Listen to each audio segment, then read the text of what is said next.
11LS, série 45. Question 1. Quel est l'angle de rotation de la figure F vers la figure F'? Alors, pour déterminer l'angle de rotation, on a besoin d'en connaître le centre, afin de pouvoir mesurer ensuite un angle. Là, étant donné qu'on a un sommet du triangle qui est invariant, c'est-à-dire c'est le même, que ce soit la figure d'arrivée ou figure de départ, ça va être notre centre de rotation. Ensuite, eh bien, on va mesurer l'angle entre, par exemple, ce côté-là et son image, c'est-à-dire ce côté-là. Pour ça, ben, on va placer le rapporteur au niveau du centre, on l'aligne sur le côté de départ et on n'a plus qu'à mesurer. Vous voyez ici, là, on est sur la graduation 60 degrés. Donc la réponse, l'angle de la rotation, c'est 60 degrés. Mais attention, on est dans le sens des aiguilles d'une montre, c'est-à-dire sens négatif pour une rotation. Donc, au final, réponse moins 60 degrés.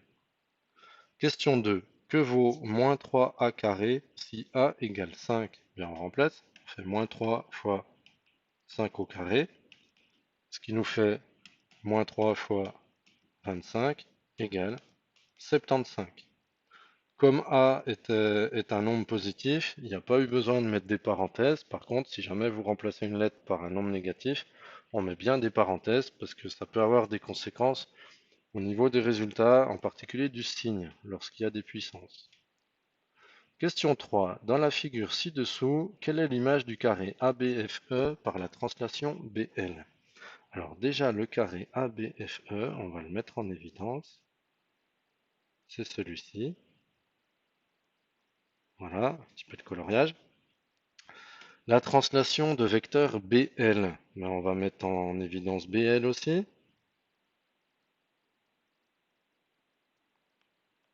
Bon, alors évidemment, ça ne voudra pas aller pile sur le point recherché, mais voilà. Et donc, ben, en gros, le carré doit glisser de 2 cases vers le bas et de 2 cases vers la droite. Et donc, ça nous donne ce carré-là. Donc, réponse, ici, c'est le carré KLPO. Dans la figure ci-dessous, donc question B, quelle est l'image du carré JKON? Alors, on va l'identifier aussi, celui-ci, JKON. Il est là, on va le faire en bleu. Voilà, encore un petit peu de coloriage sommaire. Par la translation IF, alors IF, on va identifier ça. C'est cette translation-là, c'est-à-dire on remonte d'une case en diagonale.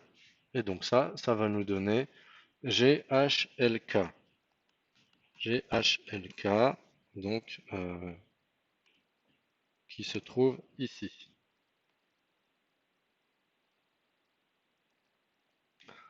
Ensuite, question 4. Factorise 3a carré moins 12.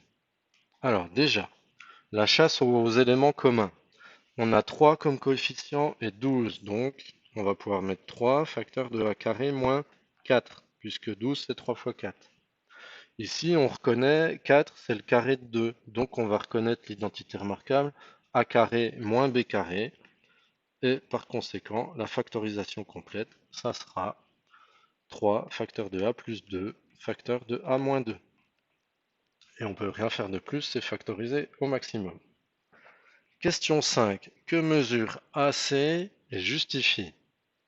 Alors, déjà, on est en présence d'un triangle qui est isocèle, puisque vous voyez ici les codages de côtés égaux. Seulement un triangle isocèle qui a un angle de 45 degrés, ici, aura aussi un angle de 45 degrés en face, c'est-à-dire ici. Donc là, on a 45 degrés. Mais si on a 45 et 45, ça veut dire que là, on a un angle droit.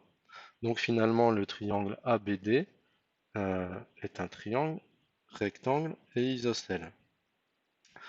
Maintenant, si on a, comme à cet endroit-là, une hauteur, Ça veut dire qu'on a à nouveau 90 degrés.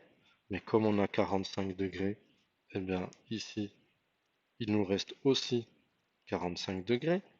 Mais qui dit 45 et 45 dit à nouveau triangle isocèle. Donc, égalité de ces côtés-là. Autrement dit, on va obtenir que AC est égal à BC. Maintenant, BC, combien ça vaut? Mais comme le triangle ABD est un triangle isocèle, la hauteur issue de A, puisque c'est le sommet principal, c'est aussi la bisectrice, la médiatrice du côté opposé et la médiane, donc médiane qui nous intéresse, puisque elle atterrit au milieu. Autrement dit, BC, c'est la moitié de BD. BD, on connaît, c'est 6. Donc, au final, AC, 6 sur 2, 3 cm.